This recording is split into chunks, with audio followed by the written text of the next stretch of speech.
Atención al paciente, unidad 3, comunicación. Información contra comunicación.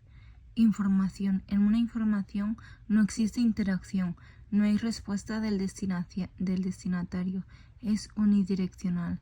En la comunicación existe una interacción, hay respuesta del destinatario, es bidireccional. Elementos de la comunicación. Emisor, sujeto que emite el mensaje. Elige la forma de hacer llegar la información de forma comprensible. Quien da el mensaje. Receptor, sujeto que recibe e interpreta el mensaje. Elabora y transmite una respuesta.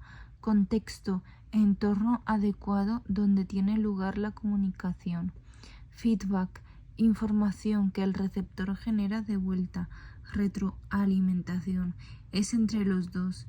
Canal, medio ambiente o soporte en el que se transmite el mensaje. Ejemplo, puede ser el aire, el papel, el correo electrónico. Mensaje, contenido de lo que se quiere transmitir. Código, conjunto de signos o reglas para elaborar el mensaje. Puede ser el idioma, castellano, inglés o un baile o señas, lenguaje de signos. Vale, ¿qué ocurre si hay algún elemento que está ausente? Si no hay un emisor, no se inicia la comunicación. Si no hay un receptor, no se recibe el mensaje emitido por el emisor. Por ejemplo, si el mensaje no existe, no hay nada que comunicar. Si el código no existe, el mensaje no existiría un mensaje elaborado. Sin el canal, no existe medio para transmitir el mensaje. Por ejemplo, si hay mucho ruido, no hay señal, o el móvil está apagado. Feedback. Si no hay feedback, no hay respuesta por parte del receptor. Barreras en la comunicación. Todo aquello que obstaculiza el proceso comunicativo, elementos que lo provocan o interfieren en la comunicación, un cortocircuito, comunicación paradójica, interferencias del canal. El cortocircuito, transmisión y o interpretación errónea del mensaje. Puede haber un sobreentendido o un malentendido. Por ejemplo, en un sobreentendido, aquello que no está expresado, especialmente lo que se da por supuesto en una declaración, en una conversación, etc. Están llamando a la puerta. Malentendido, mala interpretación, equivocación en el entendimiento de algo. Comunicación paradójica. Los elementos se contradicen. Se dice una cosa y se está expresando otra mediante comunicación no verbal. O sea, estoy bien pero luzco mal. Se dice al cliente o al paciente algo contrario a lo que uno mismo hace. Por ejemplo, pide silencio pero está gritando para pedir silencio. Otro elemento es el inicio y el final del mensaje se contradicen, o sea, se equivoca. Interferencias en el canal.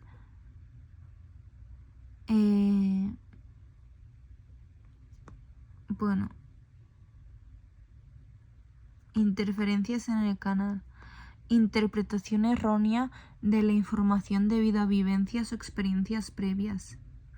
O sea, siempre me dicen que me voy a curar del cáncer, pero siempre recaigo. Entonces yo ya no creo. Clasificación de las barreras en la comunicación. Barreras semánticas, barreras físicas o mecánicas, barreras fisiológicas, barreras psicológicas y barreras ideológicas. En las barreras semánticas se refiere a la utilización incorrecta del lenguaje, vocabulario que no se entiende y tal. El contenido del mensaje no tiene el mismo significado para el emisor que para el receptor. Barreras físicas o mecánicas son las circunstancias que se presentan en el contexto donde tiene lugar la comunicación y la dificultan. Hay obras y no se escucha, por ejemplo. Barreras fisiológicas se presentan con la existencia de alguna alteración o defecto en el órgano que participa en el proceso de la comunicación. Emisor, alteraciones en la voz, o receptor, alteraciones en vista o oído, por ejemplo, es ciego, no es sordo. Barreras psicológicas están motivadas por la forma individual que cada receptor tiene de interpretar el mensaje, ocasionado por el agrado o el rechazo hacia el emisor o receptor. Puede deberse a estados emocionales, me cae mal, algún prejuicio. Barreras ideológicas o socioculturales. Barreras relacionadas con el contexto sociocultural de quienes establecen la comunicación, cuando el emisor y el receptor tienen distinto nivel de preparación intelectual. ¿Cómo superar barreras de comunicación? Retroalimentándonos, teniendo empatía, enviar mensajes claros, comprensibles y que se adecuen a las posibilidades del receptor, utilizar expresiones que faciliten la comunicación y evitar que la obstruyan, mantener la congruencia entre el lenguaje verbal y no verbal, asumir una actitud de empatía con el interlocutor, escuchar con atención, escucha activa, aclarar las diferencias en las percepciones, utilizar la retroalimentación para verificar la comprensión adecuada, eliminar, evitar o disminuir los ruidos e interferencias, evitar los prejuicios, controlar las emociones que puedan perjudicar. Empatía. La empatía es la habilidad de entender la perspectiva y la experiencia del otro, ver el mundo desde su visión y hasta cierto grado experimentar sus sensaciones. Es innata y puede entrenarse. Es una herramienta en la comunión terapéutica y una actitud necesaria. No hay que tener un exceso de empatía y tampoco una falta de empatía. La empatía. Los beneficios en el paciente son: se siente más cómodo, se siente comprendido, se siente más aceptado y menos solo en su situación. Puede expresar sus emociones y le ayuda a confiar. Y los beneficios para el profesional son que le ayuda a comprender mejor al paciente, refuerza su identidad dentro de la comunicación terapéutica, crea más satisfacción a la hora de trabajar y ayuda a centrarse en el paciente. Asertividad. La asertividad es la capacidad de transmitir ideas, pensamientos u opiniones de forma libre y sincera, sin infringir los derechos de los demás. O sea, mucha asertividad da como agresividad. O sea, tú no puedes ser demasiado sincero porque estás siendo muy agresivo. Y poca asertividad es que es muy pasivo. Reducir la mirada, complacer, no saber decir que no. Y mucha agresividad es mucha asertividad. Las características de la asertividad son la escucha activa, situarse en el lugar de la otra persona, expresar sentimientos y opiniones, proteger la autoestima y respetar a los demás, ser positivo, no amenazar, no mostrar enfado, aceptar las críticas y la derrota. Técnicas de comunicación. Comunicación verbal. Instrumento principal, la palabra. Comunicación verbal oral. Existe un contexto y un momento concreto. Canal, aire y receptores auditivos. Se acompaña de elementos paralingüísticos, la entonación, la repetición, el ritmo y elementos de comunicación no verbal. En cambio, en la comunicación verbal escrita, la verbal escrita carece de contexto. El canal es la escritura y receptores visuales. Se acompaña únicamente de elementos que ayudan a la transmisión que el mensaje sea más completo. Signos de admiración. Técnicas de comunicación. Comunicación no verbal. Información más significado que surge de nuestro cuerpo. Características.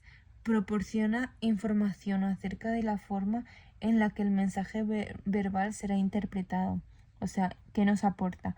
Permite resaltar partes del mensaje que el emisor considera importantes, refleja estados de ánimos y afectividad del emisor, completa y refuerza el mensaje, mantiene atento al receptor, sustituye la palabra.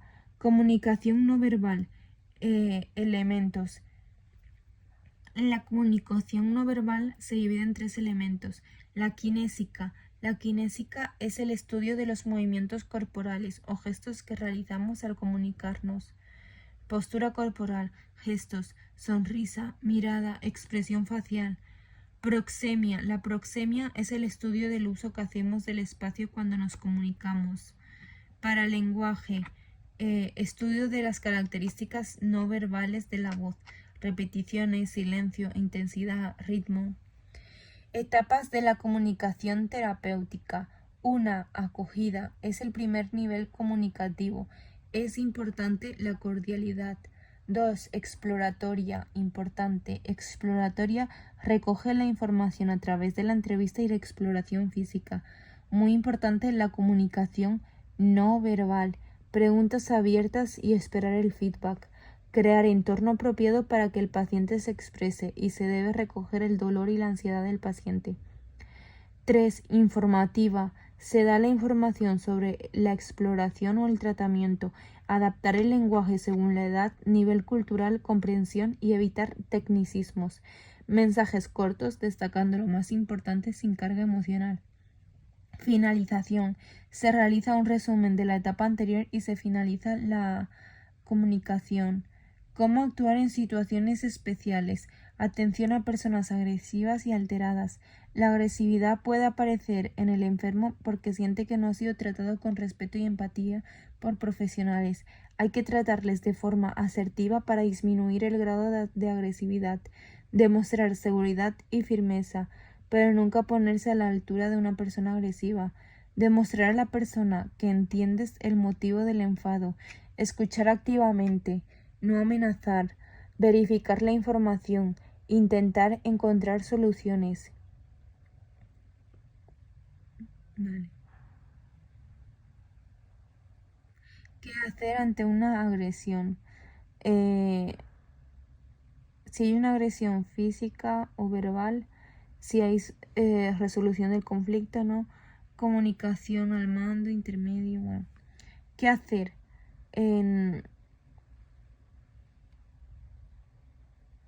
Vale. ¿Cómo actuar en situaciones especiales? Atención a pacientes mayores. Se debe tener en cuenta que se pueden tener dificultades comunicativas debido al deterioro progresivo de la persona como consecuencia de la edad. No tutear. Tratarlos de usted a menos que ellos indiquen lo contrario. Tener en cuenta los posibles déficits sensoriales y cognitivos. No elevar el tono de voz. No todos tienen deficiencias sensoriales. Darle mucha importancia a la comunicación no verbal, contacto físico. Tener paciencia con sus explicaciones y evitar la conversación. Tratar al paciente con afecto, vigilar las expresiones, acompañarlo en todo el proceso, utilizar lenguaje claro y sencillo. ¿Cómo actuar en situaciones especiales? Atención a pacientes pediátricos. La comunicación se debe centrar en el paciente y en los padres o familiares. Informar al niño con palabras sencillas del procedimiento que va a realizarse e involucrarlo en el proceso. Utilizar la comunicación verbal con voz suave y tranquila. Utilizar la comunicación no verbal, caricia, abrazo, etc. Informar a los padres del procedimiento. Facilitar que exprese sus miedos. Atención a pacientes con limitaciones físicas o psíquicas. Limitaciones físicas. Pacientes que tengan un accidente, no tengan ojos, no vean, tal. Intentar superar esas limitaciones. Por ejemplo, acercarse al paciente en caso de falta de visión y elevar el tono de voz si el paciente no oye bien. Limitaciones psíquicas. Adaptar la comunicación del paciente y asegurar el feedback. La personalidad del paciente. En la personalidad veremos conductas, actitudes, pensamientos, hábitos y sentimientos. Hay factores ambientales, adaptación del individuo al entorno. Si es inadecuada la adaptación del individuo, se producirá distrés psicológico. La personalidad del paciente. En el binomio de personalidad-enfermedad médica, los tipos de personalidad que se encuentran con más frecuencia son